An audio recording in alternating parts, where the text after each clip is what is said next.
Hai, selamat pagi semua. Patrisius Juwandono di sini.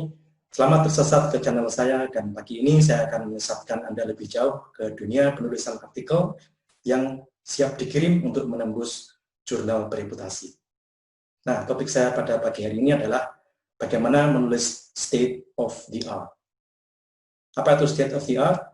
State of the art adalah perkembangan terkini yang termutakhir dari bidang yang sedang Anda tulis. Dan itu umumnya bisa kita peroleh dengan membaca berbagai artikel di jurnal-jurnal terbaru yang membahas hasil-hasil studi atau hasil-hasil penelitian yang paling baru. Sehingga dengan membaca banyak hasil studi seperti itu, kita bisa mendapatkan gambaran tentang perkembangan termutakhir atau perkembangan terkini dari topik yang sedang Anda tulis. Nah, pada satu pengalaman saya mengirimkan satu naskah untuk satu jurnal bereputasi, naskah saya dikembalikan dengan komentar, silakan perbaiki state of the art Anda. Itu artinya saya diminta untuk meringkas, membahas hasil-hasil studi yang termutakhir di topik tersebut. Dan saya penuhi, dan kemudian hasilnya adalah artikel saya dimuat di jurnal itu. Nah, sekarang kita akan membahas bagaimana caranya membahas state of the art di artikel Anda, dan bagaimana caranya supaya membuat pembahasan Anda itu terasa dalam, terasa panjang, terasa substansial. Ya, saya akan mengemukakan di slide saya berikutnya. Mari kita simak. Jadi inilah topik kita pada pagi hari ini, yaitu menulis kajian state of the art. Saya akan mulai dengan apa itu definisi state of the art. State of the art adalah hasil-hasil penelitian terbaru di bidang yang sedang Anda tekuni, dan itu umumnya adalah yang paling lambat atau paling tua adalah 5 tahun terakhir. Jadi kalau Anda bisa menuliskan hasil-hasil penelitian pada 5 tahun terakhir, itu akan menjadi state of the art. State of the art sendiri artinya adalah perkembangan paling terbaru dari sebuah ranah atau sebuah bidang yang sedang kita pelajari. Ya, jadi kalau kita ingin mendapatkan perkembangan terbaru, tentunya kita akan melihat atau membaca hasil-hasil penelitian terbaru. Dan yang saya katakan terbaru di sini maksudnya maksimal itu 5 tahun terakhir. Ya, ini saya kira masuk akal karena ilmu pengetahuan senantiasa berkembang, dan kalau kita bisa mengutip atau membaca hasil-hasil penelitian yang maksimal 5 tahun terakhir, kita masih bisa mengikuti perkembangan yang terbaru. Kalau kita membaca hasil penelitian 10 tahun terakhir atau lebih, ya tentunya itu sudah usang, karena perkembangan teknologi, perkembangan ilmu pengetahuan juga cepat. Ya, sehingga saya sarankan, kalau Anda ingin melihat atau membaca state of the art dari sebuah bidang yang sedang Anda tulis, maka Anda harus melihat pada hasil penelitian yang maksimal 5 tahun terakhir. Jadi kalau sekarang 2020, maka pembahasan atau hasil studi yang Anda lihat pada tahun 2015 itu masih bisa dipakai. Nah, kemudian bagaimana cara menulisnya? Cara menulisnya adalah Anda membahas studi-studi tersebut. Ya, kemudian jangan lupa untuk mengkaitkan dengan penelitian yang sedang Anda lakukan atau penelitian yang sedang Anda laporkan. Jadi setelah membahas, jangan ditinggal begitu saja, karena pembaca atau editor pasti akan kepingin tahu, lalu apa kaitan penelitian Anda atau laporan penelitian Anda dengan hasil-hasil studi itu. Nah, pada naskah saya yang terbaru yang akan terbit bulan Oktober tahun 2020 ini, editornya mengatakan, oke, sekarang Anda bisa membahas hasil-hasil studi itu, kemudian nanti di bagian paling akhir, ringkaskan sebuah kalimat yang mengkaitkan hasil-hasil studi itu dengan laporan Anda ini. Jadi senantiasa Anda harus berupaya untuk mengkaitkan pembahasan studi-studi tersebut dengan laporan penelitian Anda sendiri.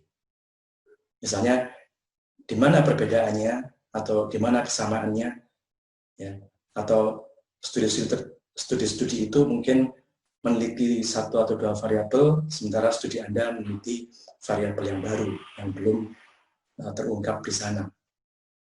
Itu juga bisa dilakukan seperti itu. Ya, jadi jangan lupa untuk mengkaitkan pembahasan hasil studi yang terdahulu dengan bidang Anda sendiri, dengan laporan penelitian Anda sendiri. Itu akan membuat naskah Anda itu kelihatan nyambung, kelihatan koheren, kelihatan terkait satu sama lain. Kelemahan dari peneliti pemula atau penulis pemula adalah mereka membahas banyak hal, tapi kemudian ditinggal begitu saja. Tidak dikaitkan dengan laporan penelitian atau studi yang sedang mereka tulis. Ya, oke. Kemudian, nah ini berbicara tentang panjangnya, usahakan bagian hasil dan pembahasan, kalau di bahasa Inggris itu findings and discussion, itu memakan 60% dari panjang artikel. Ya, jadi upayakan bahwa Anda itu berbicara panjang lebar di bagian pembahasannya, bukan di kajian studi-studi sebelumnya.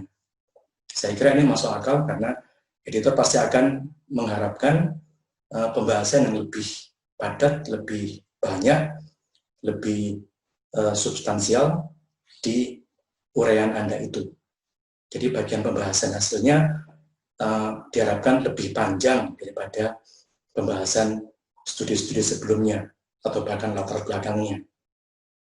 Ya, jadi itu intinya. Supaya naskah Anda itu kelihatan mengimbau sesuatu yang baru, maka pastikan bahwa bagian pembahasan hasil itu lebih panjang daripada kajian sebelumnya atau latar belakangnya. Ya, saya kira itu bisa kita pegang bersama.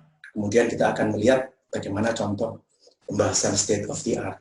Saya akan menunjukkan artikel saya sendiri, kemudian akan kita lihat bagaimana state of the art itu disajikan, kemudian bagaimana pembahasan itu disajikan secara substansial.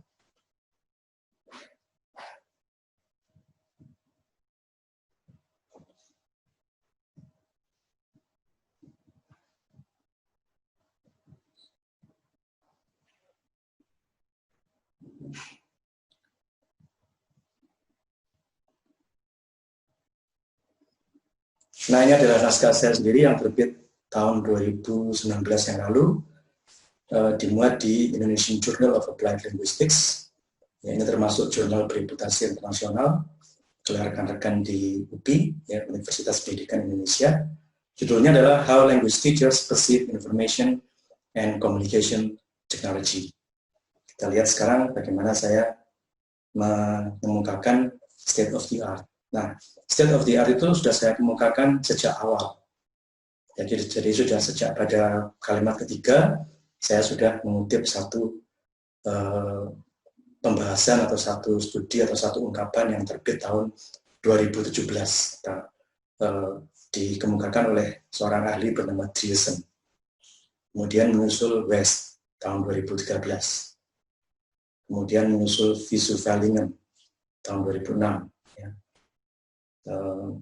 Kalau tahunnya agak lama itu memang kadang-kadang seperti itu karena ada satu hal yang tidak terbatas waktu.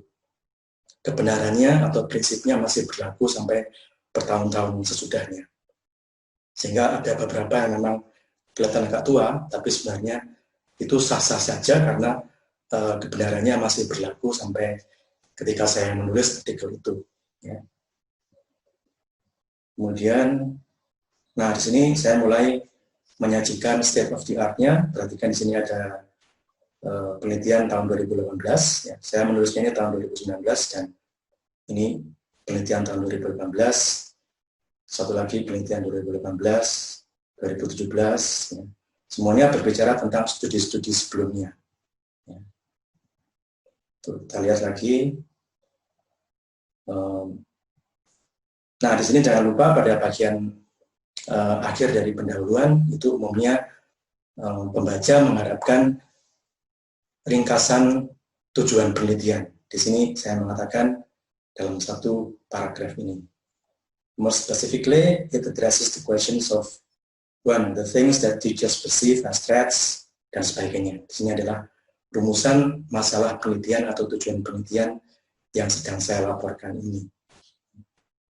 Nah, itu adalah cara kita meringkas state of the art. Ya.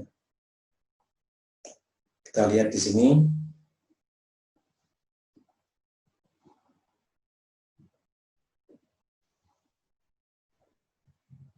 Nah, tadi saya mengatakan bahwa sebaiknya kita mengkaitkan laporan kita itu dengan hasil-hasil studi sebelumnya atau state of the art.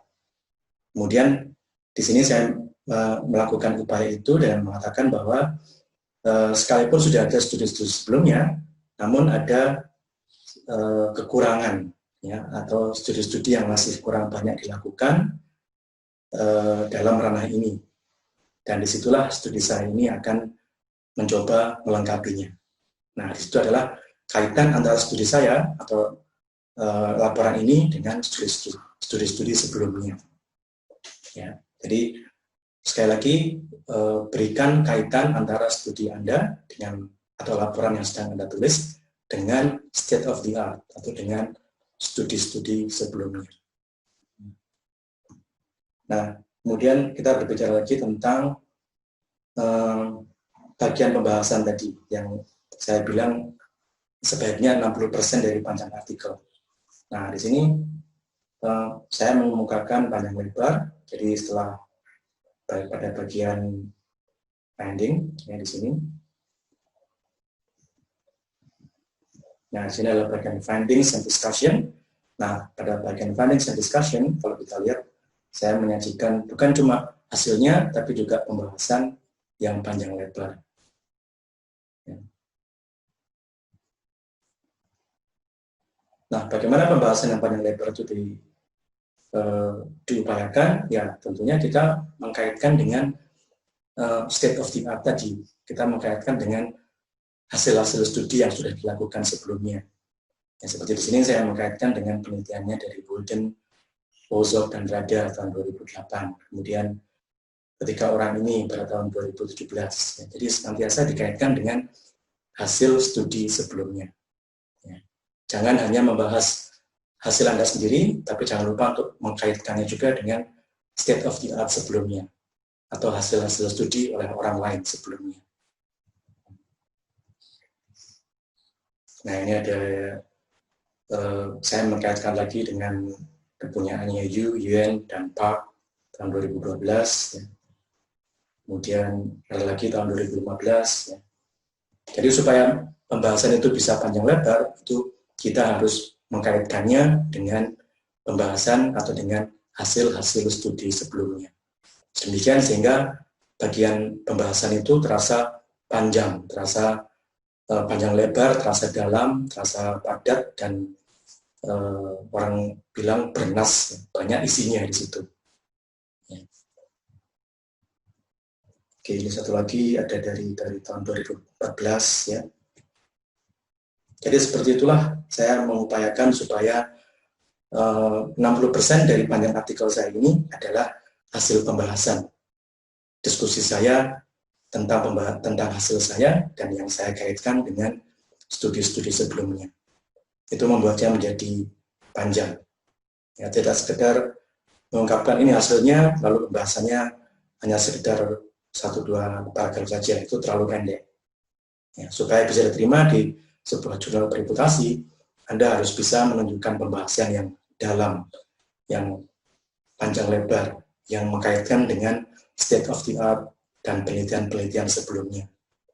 Itu baru satu pembahasan yang diimpikan oleh banyak editor. Ya. Dan kalau Anda bisa membuat artikel Anda seperti itu, maka editor akan dengan senang hati mempertimbangkannya, kemudian menerbitkannya di jurnalnya. Oke, saya kira itu saja. Kiranya bisa bermanfaat dan terima kasih sudah mendengarkan. Bye.